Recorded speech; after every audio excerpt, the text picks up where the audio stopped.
जय जय श्री जय श्री राम जय श्री राम या 1 2 3 जय श्री राम। कि अच्छी चीज अगर आप इजाद नहीं कर सकते तो उसको कॉपी करने की कोशिश करें, लर्न करना चाहिए मेरे ख्याल में। वीडियो में एक टेबल के दाहिनी तरफ भारतीय सेना के 5 जवान खड़े दिखे तो उस टेबल के बाईं तरफ कतार में चीन के 7 सैनिक भी खड़े नजर आए। Ayodhya is the birth place of Ram, ठीक है, और वहाँ पर एक मंदिर था। उससे पहले जब मुगल एम्पायर आया था उससे पहले वहाँ पर एक मंदिर था। मुसलमानों का हमेशा से कीड़ा रहा है, जहां पर भी गए उनकी लोकल प्लेसेस ऑफ वर्शिप को गिरा के उसके ऊपर अपनी मस्जिदें इन्होंने खड़ी की। बहुत सारे स्पेन के थोड़े से डिफरेंट थे। स्पेन में इन्होंने खरीद के कुछ चर्चेस को, कुछ एरियाज को उनकी वहां पे उन्होंने अपनी मस्जिदें बनाई। लेकिन फिर स्पेन एक वाहिद मुल्क है बड़ा, जहां पे उन्होंने जब दोबारा मुसलमानों से अपना मुल्क वापस लिया तो उन्होंने मस्जिदें गिरा के उसके ऊपर दोबारा से चर्चेस बनाए। वजीर आजम साहब ने मानसहरा जलसा किया है, उसमें उन्होंने कहा है कि मैं होता तो आज दूध की नहरें होती, आप कराची से चलते तो आप पेशावर 2 घंटे पहुंच जाते। मैं मान ली बात।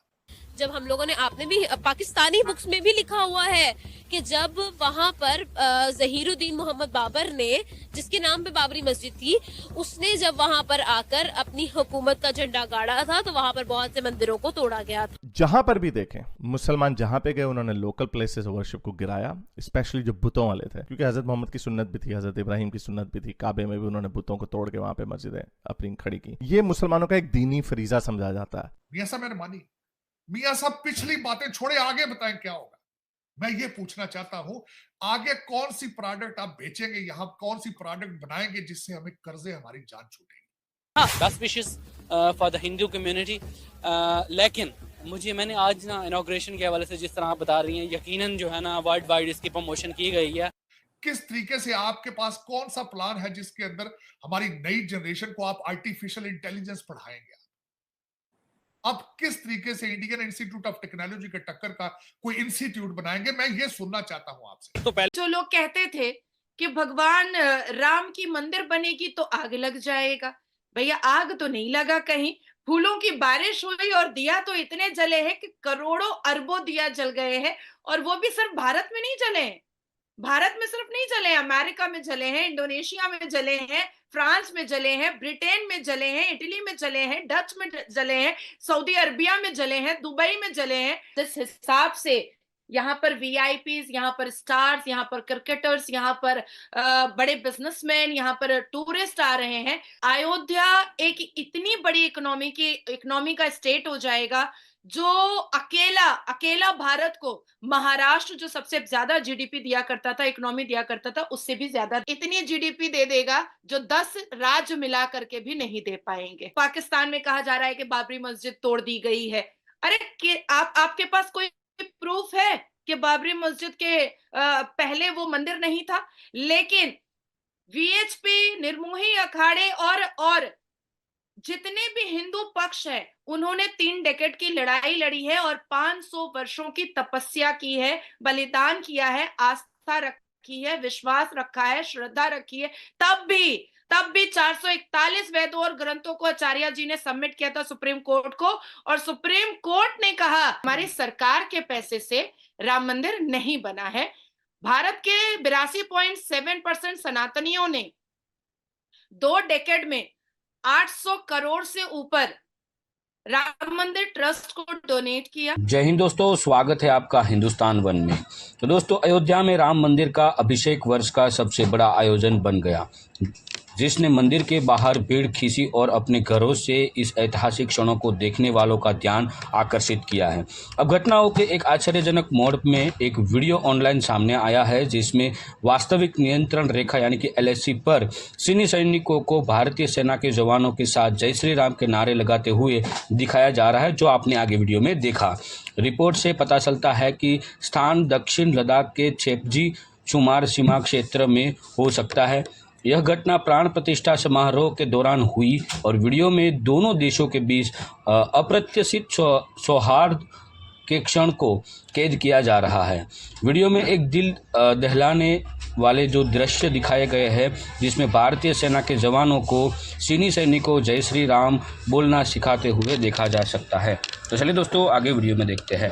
और आज अभी राम मंदिर का चर्चा ही कम नहीं हुआ कि एक और खबर सामने ये आ रही है कि 14 फेब वैलेंटाइन डे पर भारत के प्राइम मिनिस्टर नरेंद्र मोदी साहब अबू धाबी के फर्स्ट हिंदू टेंपल का इफ्तिताह करेंगे।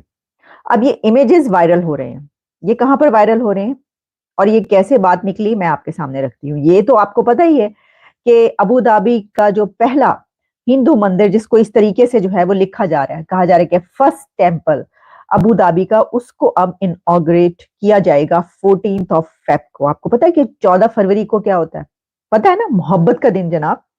14 फरवरी जो है वो वैलेंटाइन डे मनाया जाता है और कहा जाता है कि ये तो मोहब्बत के मतवालों का दिन है। तो मुझे लगता है कि मोदी साहब ने ना चुन चुन के वो वाली तारीखें और डेट्स और दिन रखे हुए हैं कि वो कह रहे हैं कि खूब जलाओ और जितना हो सकता है ना बस जला के राख कर दो। इसकी वजह ये कि आपको पता है इस सिलसिले में कुछ लोगों की तरफ से प्रोटेस्ट किया गया, वो भी आपके सामने रखेंगे। लेकिन पहले ये कि जो हसन संजवानी है, अच्छा हसन संजवानी जो है ना वो तो एक तरीके से आप समझ लें कि अबू धाबी के जो है ना वो बहुत ज्यादा उसको उजागर करते हैं और बहुत एम्बेसडर के तौर पर जो है ना बड़े काम करते हुए दिखाई देते हैं। अब उन्होंने ये कहा है, कुछ तस्वीरें ट्वीट की हैं और वो तस्वीरें हैं जो अबू धाबी मंदिर है उसकी, और उसमें उन्होंने बताया है कि ये the art in Abu Dhabi मंदिर इज स्टनिंग, कि ये जो आर्ट है उस मंदिर के अंदर वो कितना लाजवाब है और कितना जबरदस्त और खूबसूरत बनाया गया। जब मैं उनका जो बेसिक मोटो है वो अखंड भारत है कि वो ये जो है ना अपने उस मुताबिक करना चाहते हैं और मुस्लिम्स को जो है ना डाउनफॉल पे लाना चाहते हैं। उनके मंदिर बनाने से कोई ऐसा इशू नहीं है ना हमें है ना मुझे कभी, मैं पर्सनल ओपिनियन दूं तो मुझे रिलीजन्स के अगेंस्ट नहीं हूँ मैं। वो बेसिक क्रिश्चियनिटी है, हिंदुइज्म है या मुस्लिम, मैं बीइंग अ मुस्लिम, तो लेकिन ये कि मुस्लिम्स के जो इमोशंस को टारगेट किया जाता है ये बहुत एक बैड अचीवमेंट है। जिनके पास पावर होती है वो अपनी पावर को यूटिलाइज करते हैं और उसके अकॉर्डिंगली वो अपने डिसीजंस लेते हैं। हम अगर मुसलमान बन के सोचेंगे तो हमें तो पेन होगी, लेकिन अगर यही काम हम यहाँ पे कोई पुरानी उनकी बिल्डिंग होती, पुराना मंदिर होता है जिसको हम ये क्लेम करते कि ये पहले मस्जिद थी, तो हम भी वही काम करते जो उन्होंने किया। हम सब मुस्लिम उम्मत है ना, इन सबको इकट्ठा होना चाहिए, इकट्ठे होके हम भी इसी तरह इंडियन और गैर मुस्लिम का हम बाइकाट करें। अगर हमारे पाकिस्तान में या पूरे दुनिया में अगर कोई गैर मजहब के जो लोग हैं उनके अगर कोई भी इबादत गाह हैं तो हमें भी उसी तरह उनको डिमोलिश करनी चाहिए, मेरी तो ये राय है। तो आपको लगता है इस तरह अगर हम उनकी इबादत गाहों को डिमोलिश करेंगे तो मसले का हल हो जाएगा? क्योंकि जब बाबर मस्जिद को शहीद किया गया था, बाबरी मस्जिद को, तब आपको याद है कि उसके बदले में पाकिस्तान में कितने जो मंदिर थे जो डिमोलिश कर दिए गए थे। आपको लगता है अभी भी कोई कसर छोड़ी है हमने? यूएन ने जो चीजें जो लोगों को दे दी हुई हैं और उसके बाद अगर आप उसके यूएन के जो है रूल्स को आप क्या करें डिस्ट्रॉय करें तो वो मेरे हिसाब से एक बेहतर ऑप्शन नहीं है। आपको फॉलोअप करना चाहिए था, उनको दूसरी जगह दे दी मस्जिद की, लेकिन आप ये चीज देखें कि हम बादशाह मस्जिद को डिमोलिश करके कहीं और बना नहीं सकते। जो